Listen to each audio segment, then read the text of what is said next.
Quadruple one, 98% win rate. This is going to be the RB20 tactic. And this one is actually quite a unique shape. Now, not crazy, it's a 4-1-4-1, but it is going to have a different approach in the sense of, let's just say it's pretty attacking. It's very out there. I'm going to say it like that. But we are going to test with a variety of teams. We're going from Burnley, who are newly promoted in the Premier League. We're going to Marseille, and we're also going to Celtic. So we are going in very, very different leagues to see exactly what we can do. But as always, be sure to leave a like and subscribe. And if you do enjoy the tactics, make sure you drop a little comment on what you want to see next.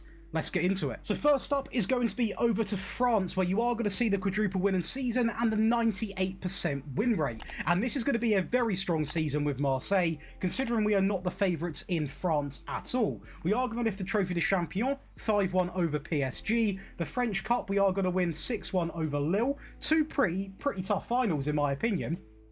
The Champions League, we do play ourselves in it, so we're going to look at some other stages in this competition. The semis, we get past Villarreal 11-2. That sums up the attacking side of this tactic. The quarterfinals, we are going to get past Napoli, so we definitely earn our right to get sort of into the latter stages of this competition.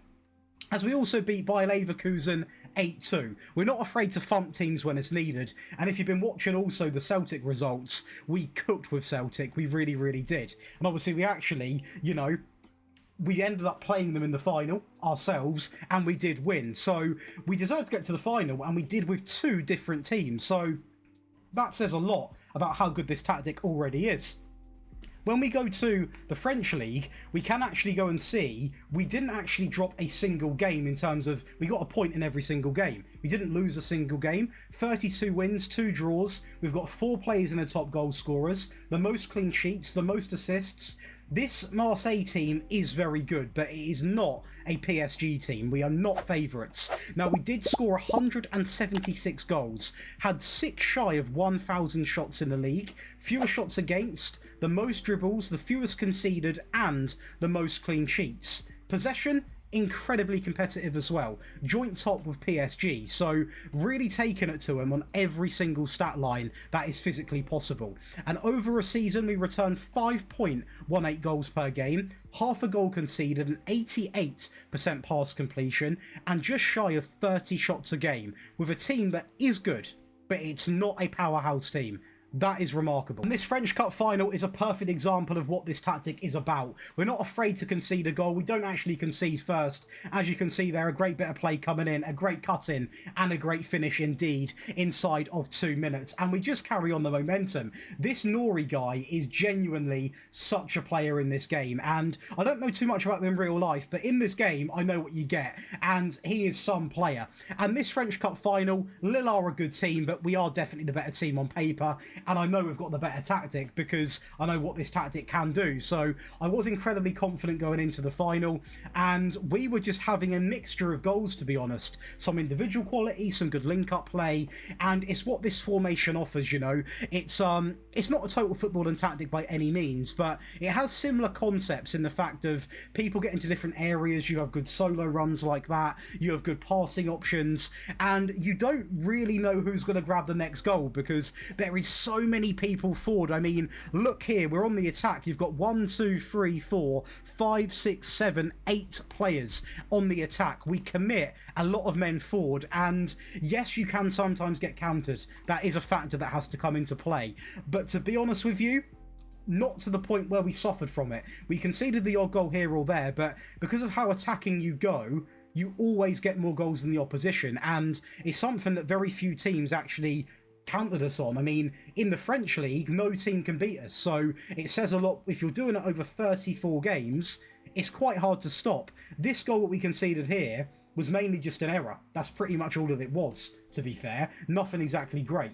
We're then over to Celtic, where again we are going to have an invincible season. 36 wins, 2 draws and 0 losses are going to be coming in, and in this time we have 64% possession, over 1,100 shots, only faced 165, scored practically 200 goals, over 700 dribbles, the fewest conceded and the most clean sheets, with the data hub coming in at 5.16, 0.5 conceded, incredibly close to being identical to Marseille, so very, very consistent with a clear powerhouse compared to a top 4 team. Now, when we look at the competitions, we don't just win that, we also are going to win the Scottish Gas Men's Scottish Cup 3-0 over St Mirren, and also we are going to win the Sports League Cup 3-0 over Falkirk. I think I've said that right. The only thing we don't win is the Champions League, as we are going to play ourselves, but that is one very good Scottish season. As for Burnley, we did finish inside of the top 7. I believe we finished in 6th place with Burnley, but we do win a couple of English Cups. The first one is going to be a 6-1 win in the FA Cup over Liverpool in the final, and we sort of come alive in the Cups with this team. Now, we have got the new transfers, we have got everything updated, so if you do see some names that aren't in your save, I would advise going to get them from Sort It Out SI, a really good platform, website, whatever you want to say. They're completely free to get, and is a lot of fun actually having just the new players at different clubs. Obviously, not when you're playing against Frimpong and Wirtz, but they didn't turn up in this final, as, you know, we're going to go 3-0 up in 29 minutes against a full-strength Liverpool team. So this said to me that this tactic is capable of winning big stuff with teams that probably shouldn't be winning anything in their first season. You know, top 7 football in the Premier League with Burnley is remarkable. You then factor in a final appearance and then a final win in the FA Cup, and Marcus Edwards played such a big part in this team, as we are going to appear to go 5-0 up in 41 minutes. This Liverpool team shattered and destroyed. They do get a goal though, so maybe not fully destroyed, as Quansah goes down the right hand side, back into Mo Salah, and it is a great finish. I'm not going to take it away from him. And it could have been maybe I don't think they'd ever get back into the game, especially when they're conceding a penalty. We also go on to actually win the Carabao Cup 4-1 over Arsenal, so when it comes to the Cups, we were absolutely clinical. In the Premier League, we weren't bad at all. Over 3 goals a game, 0.76 conceded. Nothing exactly to show you, to be honest. We didn't win it. We didn't get top 4. But we are going to claim Europa League from obviously winning the Cups as well. So definitely a strong season, and that finalises a very good season from Celtic, Burnley and Marseille. Now over to your favourite part of the video. That is going to be the tactic breakdown. If you are enjoying back home, be sure to leave a like and subscribe. And if you do enjoy rebuilds, make sure you come on over to Daily Josh and go and leave a comment on the team you want to see get rebuilt using this exact tactic, because I need your help deciding, and it can be a team you support or a team that you just have a little bit of a liking for. They're going to get a rebuild using this tactic over 10 years, so we're going to see a whole decade of the RB20 being deployed. We are going to look to create your own style, and we are going to load in a 4-4-2, and we'll go from there. Once you've got that loaded in, you simply want to go down to the bottom left and change from balanced all the way up to attacking, and we are now going to learn how to craft this tactic. So let's just drag the striker centrally if we can. There we go. We are going to put another player here, we're going to put a player on the left, a player on the right, and a player deep here, and that is going to give you your base. I call it a 4-1-4-1. The game calls it a 4-1-5 DM 2am wide. I see that as a 4-1-4-1, but that is completely up to you how you see it. But on the thumbnail, it will be saying a 4-1-4-1. Now, this tactic is going to be a very out there tactic in terms of attacking. So I will say, if you are going a goal down, don't panic. Don't leave a panic comment. Switch to the attacking version. Get all 3 of them. You haven't got to go and get them exclusively on the Patreon. They are on the video as well. But I will say, please make sure you are either copying or downloading all 3, because we test with all 3 variants in mind, as I would if I was doing a live stream save or a personal save.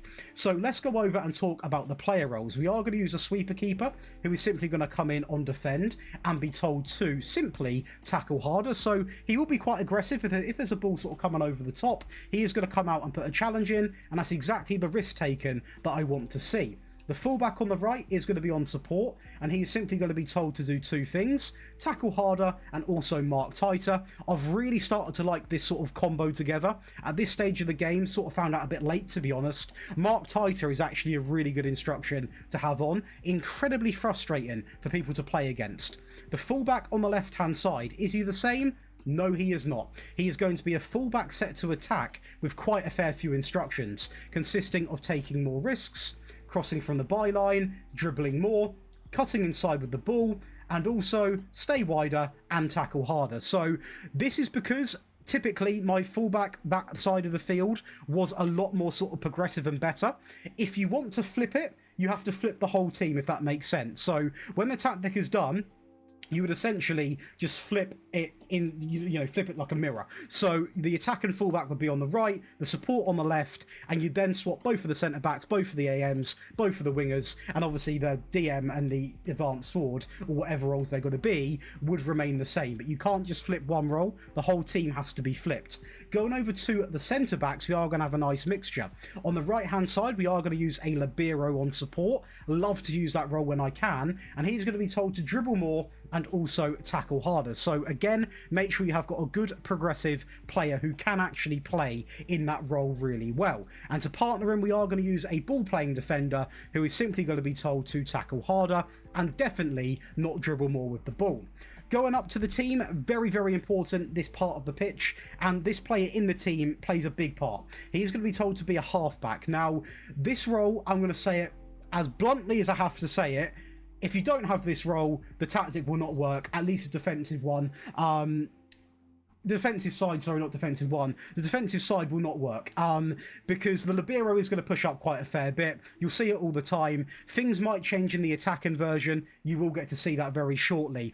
But in the default version of the tactic that you're going to go into your games with, 80% of the time, without that halfback being in there, the libero would push up and you've got no one to actually fill that void. So make sure you are playing this role, and if you've not got a player that can play it, just train them in the position. You'll be completely fine. Going up to the front four, let's go over and talk about, firstly, both of the AMs, because we are going to have two of them, and they are both going to be set to support, and they both are going to share 3 instructions. Very simple instructions: tackle harder, roam, and also move into the channels. Now, these provide a lot of the actual movement in this system. They take up all different parts of the pitch. They become always an easy option to pass to, and really, the team would not work without them. So again, would not look to remove these roles at any point either. I want to quickly say at this part of the video, if you are interested in getting all of these wonderful Patreon perks, it does include all of my year's tactics, including the free today. You get all of them on mobile, on console, early access, priority in the requests, one-on-one tactical help, ad-free viewing, access to big monthly giveaways. There is currently 20% off that Patreon page, and we are so close to hitting 6,000 members, which is absolutely mental. It's a massive community, so make sure you go over there, because we've also got some Patreon exclusive tactics coming out very, very shortly, and there's been some good ones recently. Pep Guardiola, Alex Ferguson, we've got a sort of anti-football tactic I've done on there. Make sure you go and check it out, because there's a lot of cool stuff going on over there.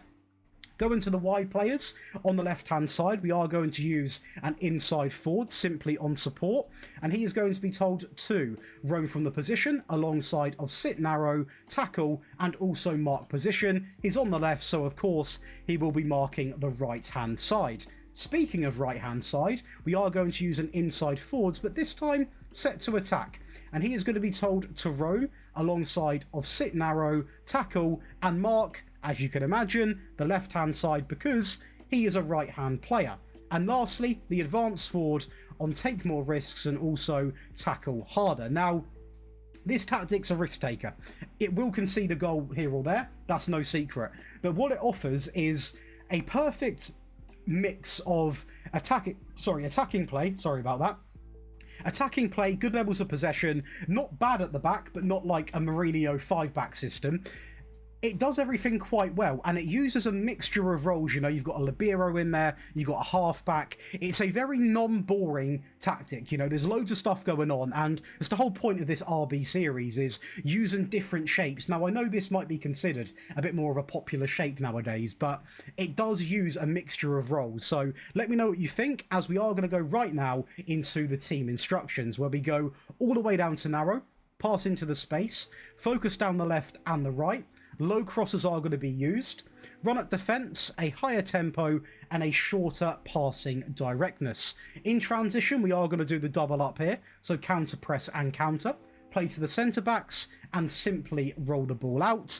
And lastly, out of possession, we are going to use the high press, the much higher defensive line, invite crosses, step up more, get stuck in, prevent, and a maxed out trigger press simply to much more often. Now, very important, you are sticking around for the next two variants of this tactic. Firstly, the attacking one. Now, I very rarely needed to use this because I got my goals in the default one, but if you do struggle, this is where this is going to come in. Now, we do scrap the libero because we have gone a bit more attacking with a few of the players. The goalkeeper remains the same. We now have two ball-playing defenders, both on the default. The halfback remains the same, but both of the fullbacks, both now on attack. On the left, take more risks, cross from the byline, dribble more, cut inside, stay wide, and also tackle harder. On the right, mark tight, tackle harder, run wide, dribble more, cross from the byline, and also take more risks. We now see both of the inside forwards, both on attack, on roam, sit narrow, tackle, and mark position. Again, the left mark and the right mark and the left. And both of the AMs are both now on attack, on roam, move into the channels, and also tackle harder. With that advanced forward remaining exactly the same, because you can't really make it much more attacking. Obviously, you could drag a striker up here, but then it's going to change the formation, and that's completely opening a whole different part of the game. So we are going to keep it exactly like that. We also keep it on the attacking mentality. We keep the same attacking width, the same instruction in the final third, pass into the space, focus down the right and the left hand side, a maxed out tempo, a shorter passing, but this time the double up on run at defence and also be more expressive. In transition, I personally didn't feel the need to add distribute quickly, so we are going to keep it like this. So roll it out, play to the centre backs, counter, and also counter press. And lastly, out of possession, the high press, the much higher defensive line, much more often, prevent short goalkeeper distribution, get stuck in, step up more, and also invite crosses into the box. So that is going to be a bit of an indicator of the balanced version, the attacking version, the defensive version. Now this is for possession, purely for possession. That's the best way to describe it. If you like possession, you will love this tactic. Now this can be used for that reason. So you can use this from minute one, or you can use it to seal out a game. What I will say is a lot more of the ball, a lot less goals. That is the honest truth with this tactic. So the goalkeeper, sweeper keeper, defend, tackle harder, a ball-playing defender on the default, a defend libero on the default, two fullbacks on the left and the right, both on support, both on tackle harder and mark tight. The halfback doesn't change across all three of the versions. Both of the AMs, both on support, on tackle harder, move into the channels and roam. Both of the inside forwards are on the default apart from marking that position. So the right, left, the left, right. And we are for the first time going to introduce a supportive default complete forward. Why default? He has 5 instructions already, so we don't need to overcomplicate it. We've also dropped down to positive when it comes to the mentality. The attacking width is going to go all the way down to narrow. We're going to use them low crosses once again. We're not going to have a focus set this time. The tempo remains in the middle, but the passing goes down, so the tempo technically is set to slightly lower, alongside of dribble less being applied. In transition, we're going to counter press, then slow the pace down, while playing to the entire back line and also rolling the ball out. And lastly, out of possession, we are going to roll the standard line, the high press, and just up by 1 to more often. And that is going to give you 3 versions of the RB20. A very unique tactic. It's not your 4-2-3-1, your 4-3-3, your 4-2-4, your 3-5-2. It's a 4-1-4-1, which I have done some videos on before, but not in this way. It's very different. The libero coming in, the halfback coming in, and probably one of the less flexible formations in terms of that. You can't make too many tweaks to this. I would literally download, plug and play in your set, because that is how I got my results. And yeah, just once again, guys, make sure you are using all 3, because there is a reason why they're in the video at the end of the day. If you have enjoyed, be sure to leave a like and subscribe, and I'll catch you in the next one. Goodbye.